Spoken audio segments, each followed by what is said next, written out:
Hey everybody, how's it going? It's Car Vlog Monday. Getting ready for a big storm tonight.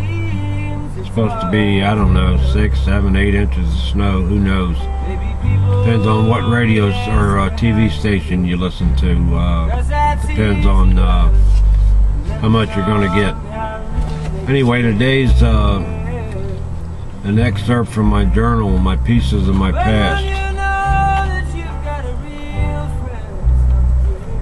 Goes back to when I was in high school. I had two buddies, actually a bunch of us ran around together just like brothers, but these two particular guys, we had talked about going in the Army together. Vietnam was just getting in full swing, and so we thought we could go over there and make a difference. Actually, we probably wanted, in the back of our minds, we probably wanted to have our cowboy and Indian and our Army days playing when we were kids. We probably want that to become reality, you know, shooting with real guns. But anyway, circumstances sent me to California, as you know. And then spent a couple years in San Diego. Then, of course, I got transferred to the Lady Lacs down in Pensacola. I had a girlfriend back home named Bev. She'd write me every day and get a letter from her, and one day I opened up this letter, and my two buddies, I forgot to tell you, they went ahead and joined the Army and went to Vietnam. And I got this letter from Bev, and started out the usual. She loved me, she missed me, she wished I was here and all that, couldn't wait to hold me in her arms, and so forth and so on. And then I got to the part that broke my heart. She told me my two buddies had been killed in Vietnam. One died on the battlefield, and the other one died in a medic tent. You know, it was, you know, where you're going to take them in the jungle. You know, they took him to a tent, and anyway, he died in a tent. And that it bothers me to this day that you know, I think about them often. That you know, here I've lived 62 years so far, and they never had a chance to live. And you know, sometimes I wonder why that is. But you know, everything's is up to God. You know. God wants you, you know, it's up to Him. I'm not going to bring religion into it, but anyway, that's the way I feel. But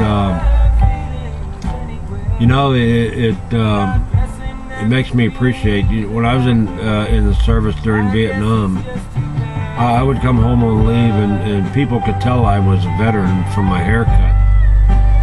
They could tell I was a military man. Military men have certain haircuts.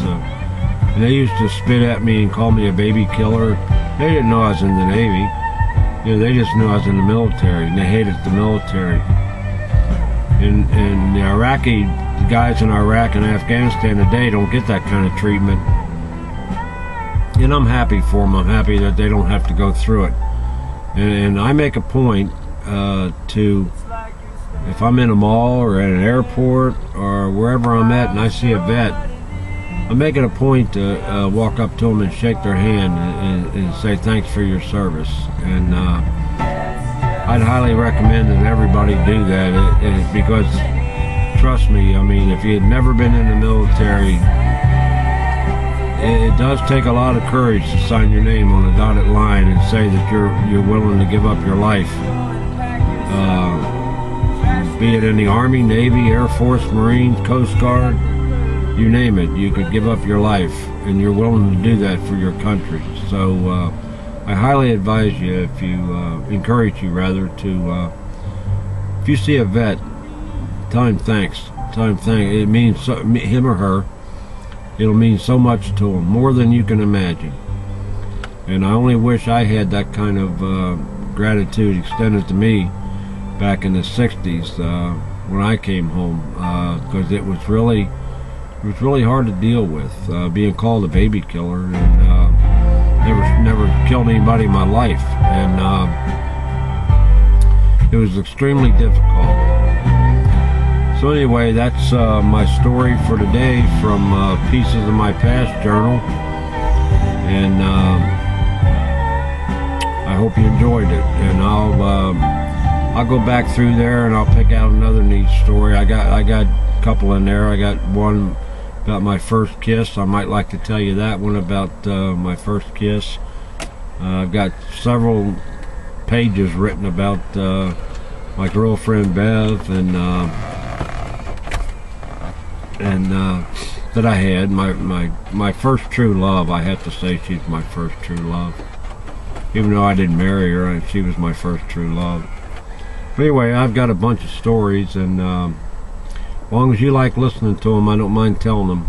It kind of brings back fond memories, and some of them are fond memories, some of them not so good, but they're memories nonetheless. So anyway, if you're in the path of this new snowstorm that's heading our way across the Midwest and up the seaboard again, I think Philadelphia, I think New York's going to get hit hard this time with about a foot of snow. And like I said, I think we're supposed to get 5, 6, 7, 8 inches. I don't know. It depends. So listen, everybody take care, and glad to see a few more people on the site, and I'm just happy the way this all turned out over here on this site. Track, you've done an awesome job, and Mike too. If Argent's involved in it, both of you have done an awesome thing with it. And thanks again, Miss V, for opening it up and having a place for true vloggers to come and share a part of their day, week, month, year, life, whatever they want to share. So everybody take care, and I'll talk to you later. See ya.